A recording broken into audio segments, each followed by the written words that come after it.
Hello, I'm Beth Journay with the Greater Angleton Chamber of Commerce. And today we have Charlie Munson, who is running for the Danbury Independent School District Board of Directors, board position number 1. How Yes, about ma'am. that? Okay. That's correct. Thanks, Charlie, and welcome. Thank you. Thank you. It's good to be here. Okay, why, in your opinion, are you qualified for the position? We'll just jump right in there. Okay. To take you back a few years, I have a lot of family who are educators. Mm-hmm. One of my great uncles was a principal. Several of my family members have been teachers all through their careers, retired from teaching. And I really think the biggest thing that qualifies me for the position is being passionate about children and their education. Mm-hmm. I've been a youth sports coach, and so I'm passionate about teaching kids, and of course, like I said, it's in my background. So making sure that they understand the right way to do things, how to do things, and I really feel like if we educate our youth and we ensure that they're educated well and that they learn the things that they're supposed to learn, it'll make our community better, allow our community to grow and prosper, because they'll bring back new ideas and new businesses. And the world is ever changing, and it takes educating those young people to make sure that our communities are successful long term. Sure. Okay. How important is it for the district to purchase items and services from local vendors? And how committed to shopping locally are you? And what have you done to encourage citizens to keep their tax dollars in the Brazoria County area? I think it's really important, because like I said, you support your local vendors, your local businesses, your local economy, and as the economy goes, so do benefits for your families, benefits for your students. The school's able to get more things at a better price, hopefully, and so when I go out and look for opportunities to buy uniforms for kids, when we do special teams or those kind of things, we always shop locally here in the area at the sports uniform stores, to try to get the best deal. Sure. And so sometimes those things work out, but when I find a really good deal, or I find a good deal or a good store, I always tell all my friends, I haven't been, being new to the area, you have to slowly develop your number of people that you know and rely on. And so I always do voice those opinions to the people that I do know, especially in our neighborhood, and to my friends and family that we run into out at sporting events, etc. And so, Sure. Okay, thank you. Okay. We're going to go to question number 4. A portion of graduating students require remedial courses to enter universities or community colleges. Do you feel your ISD is graduating a quality product from high school? And if so, how do you feel this could be, and if not, how do you feel this could be improved? I do feel like we're graduating a lot of people who are going to be successful. It's one of those things that you can always do better, though. And so the way you do that is you retain and keep good teachers. One of the things that I see that's an issue with Danbury, especially this year, is we're losing a lot of good teachers. And so the reason that drove me to run for the school board was to ask the question, well, why are we losing so many good quality teachers? What are the things we aren't doing to keep those teachers here? And so if you're losing good teachers, you're not preparing your students as well. And I also think that until the state of Texas improves the STAR testing or the requirements around STAR testing, we're always going to struggle, because the teachers aren't teaching everything the students need to know. They're teaching them how to pass the test. They're teaching them how to take the test. And I know when I went to school, my teachers taught me everything I needed to know, and so the tests were easy.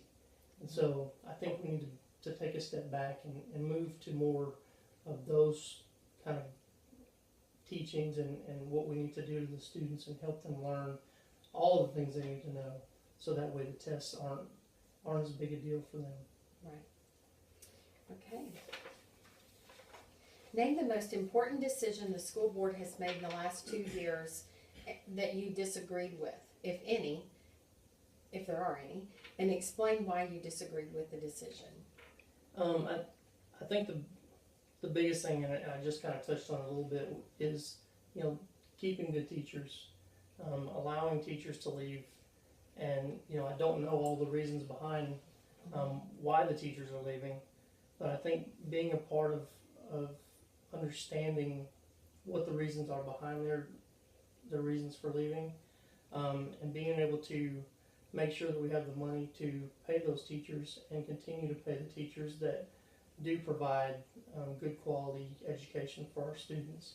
And so I think that's one of the biggest things that, maybe the school board didn't make a decision not to allow that, but I think decisions we've made in the past, financial decisions, are affecting why some teachers are leaving now.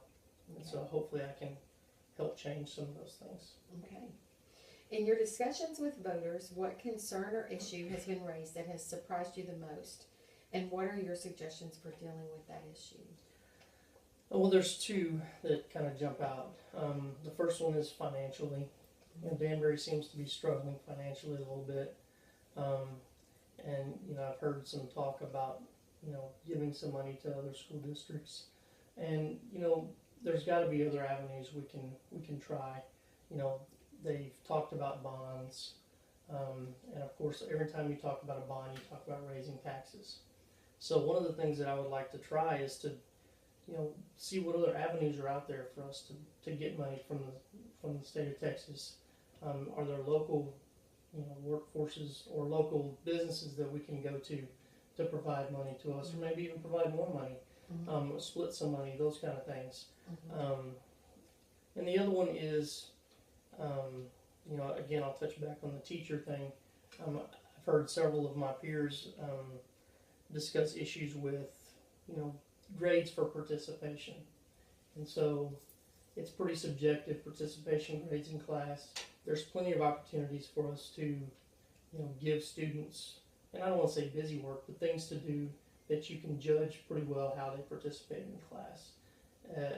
Other than, it looked like he was doing a good job, or he was reading, or he was staring at the book for the whole time. So I'm going to give him a participation grade of this level, as opposed to maybe a different level for a child who was talking to his neighbor. And if you don't pay attention to what they're doing or how they're doing it, the child who was talking to his neighbor might be asking a question that he's learning something from. And so I think participation grades has been a hot topic with several of the people that I've been in touch with, and they just like to make things less subjective and have the students doing more activities to help them learn and improve. Okay, do you have any additional comments? Well, like I said before, and as corny as it sounds, I believe like the children are our future. Not corny at all to me. And, the more effort we spend in educating them, teaching them all the things they need to know, including, and I know we don't do it very often anymore, but how to write a check, how to balance a budget, giving them all the tools they need to know to survive in the world, and not so much teaching to how to take the test, and those kind of things help provide better benefit for the workforce. Teaching trades is a thing that I think we can all benefit from, because not everybody, unfortunately, not everybody's going to be a doctor and a lawyer or those kind of things. So a lot of guys that I know and graduated with in school went into trade schools, went into welding, and they make a lot more money than I do, doing that. So I think, doing those things for students, and not requiring all the students to have to follow a certain program or criteria. Some students just don't do well in regular class settings, and having trade schools or trade options is definitely an option for some students that would be a benefit.